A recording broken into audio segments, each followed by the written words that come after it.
adoption. We do this with textbook adoption now, and that helps. Instead of having a meeting, I'm not a big fan of meetings.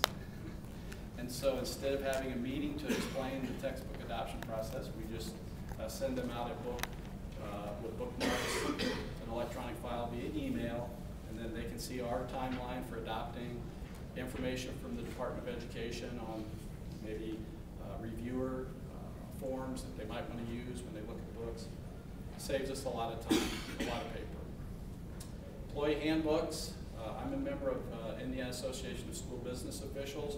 Went to a handbook seminar last year and asked the attorneys that were there talking about the legal requirements of handbooks, if it was necessary to give employees a handbook on paper, and they said absolutely not. Did a show of hands during that presentation. Most school districts were giving their employees their handbooks electronically. Give them access on your website, email it to them, and you can save a lot of time compiling employee handbooks that way. Cost savings. We have saved money with this process, but the convenience and the process has made it worth it. But we all need to save money in today's tight budget times.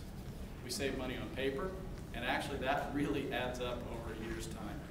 Binding cones, we don't buy those to compile board books and things. 3-ring binders, we have a lot of those now in our cabinets in our central office, so it's kind of nice.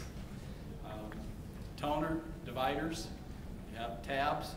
The bookmarks in Acrobat Pro serve the same function as a tab when you put something together in a 3-ring binder. We have reduced wear on our copy machines. I don't know about you, but we pay for a lot of our copy contracts out of CPF, so we're saving money out of CPF because we're running fewer copies. I have verified with our business company that we usually deal with, we do not pay for a scan through our copy machines. So we're saving money every time we scan a document. And when we did our budget book the first year, we had a train all through the office, piles of all these pages. Have you dealt with that before? If you've been in the process, if you've had to put large booklets together of information, you know what I'm talking about. And sometimes those pages don't all get in the right order. So we're saving time copying and compiling those documents. If we make a mistake in a document, we can substitute a page electronically and then email our board and say, access your board book again because we made an addition. Maybe we did get an employment recommendation later than we would like to have, and we decided to put it in. We can do that. If you have someone that takes your board books out to your board members on Thursday or Friday before a board meeting or whatever, you can't necessarily do that. You have it sitting at their table. And our board has asked us, and I think it's very appropriate, please be prepared for board meetings. Have everything, have that background information, have those employment recommendations to us in advance so we really have a chance to look at that. So we can then send an email out. Now our central office secretary doesn't have to drive around town delivering board books. We do it all through the board portal, which I'll show you a copy of. One day last spring, a spouse of a former board member came into our office and said, my husband has asked me to bring these back.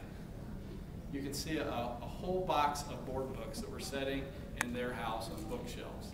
And she said, this is just part of our collection of board books. So we took a photograph of her just to illustrate a little bit what we're talking about. And I think too, if you have a board book sitting around your house, who knows who could access those? When we started out, we used flash drives and we delivered those to board members, which was an improvement over what we had done in the past, but we were still physically taking something to board members.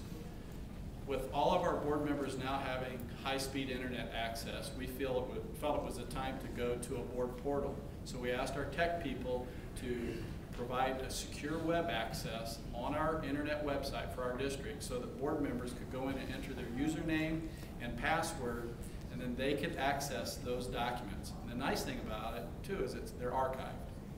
So they can go back and look at previous board books that they have already received and anytime they want to. They can do it from home, and during board meetings, they come into our boardroom. We have internet wireless access, and then they access the board portal, and then open up their board book for that evening. If you were to go into this process, some questions, and we've added a couple slides that are not in your handout book. Questions you would want to ask yourself, first of all, do all of your board members have high-speed internet access? That would have an impact on how you would proceed. If they don't, or if they don't have a computer, you might need to purchase portable computers if you're committed to that process and loan them out to board members. All of our board members do have relatively new computers and relatively high-speed internet access, so we don't do that. But that's something that you would want to consider if you want to use this process.